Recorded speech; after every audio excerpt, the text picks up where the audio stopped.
Halo teman-teman, kali ini kita akan membahas tentang perbedaan dan persamaan Zakaria dalam Kristen dan Islam.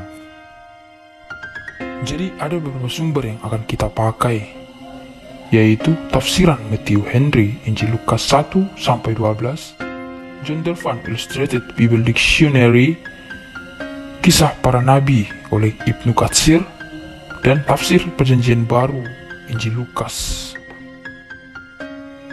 Islam dan Kristen merupakan kedua agama besar di dunia, baik dalam penyebarannya maupun jumlah penganutnya.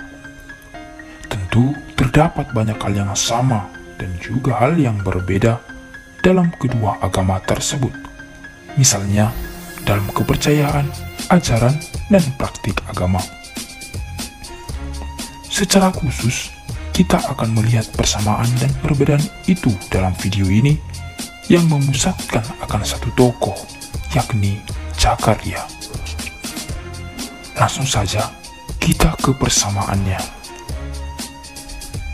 Baik dalam agama Kristen dan Islam, Zakaria itu sama-sama sudah lanjut usia, tapi belum memiliki anak.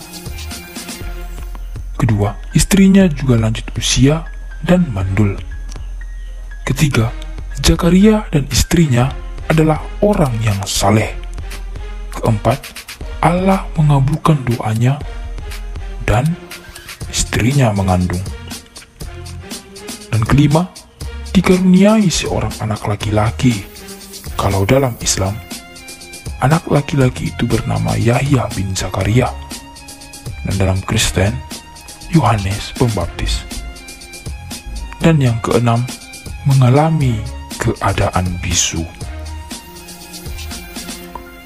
Dan kita lanjut kepada perbedaannya. Kalau dalam Kristen, Zakaria hidup pada masa kerajaan Herodes Agung, sedangkan dalam Islam, Zakaria hidup pada masa Raja Darius, kerajaan Persia. Lalu yang kedua, di dalam Kristen, Zakaria adalah keturunan Harun, sedangkan dalam Islam, Zakaria adalah keturunan Daud. Yang ketiga, Zakaria dalam Kristen adalah seorang imam yang membakar ukupan, sedangkan dalam Islam, Zakaria adalah seorang nabi. Lalu perbedaan yang terakhir, dalam Kristen, Zakaria mengalami keadaan bisu selama Elizabeth mengandung hingga melahirkan. Itu merupakan sebagai suatu hukuman akibat ketidakpercayaan. Sedangkan dalam Islam, Zakaria mengalami keadaan bisu hanya selama 3 malam. Itu juga merupakan sebagai suatu tanda atas mukjizatnya.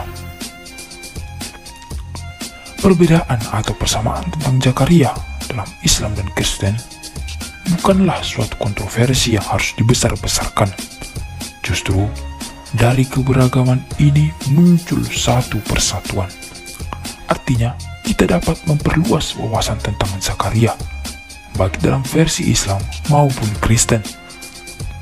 Dengan mengetahui kekhasan Zakaria di masing-masing kepercayaan, kita semakin mengerti dan mengetahui siapa Zakaria. Maka, meskipun misalnya pihak Islam mengatakan bahwa Zakaria seperti ini atau seperti itu, itulah paham Zakaria menurut agamanya. Dan begitu juga sebaliknya. Jadi, tidak ada yang perlu diperdebatkan.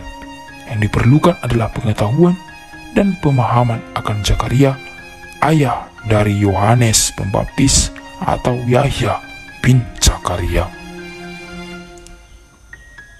Sekian dari video ini, kami mengucapkan terima kasih.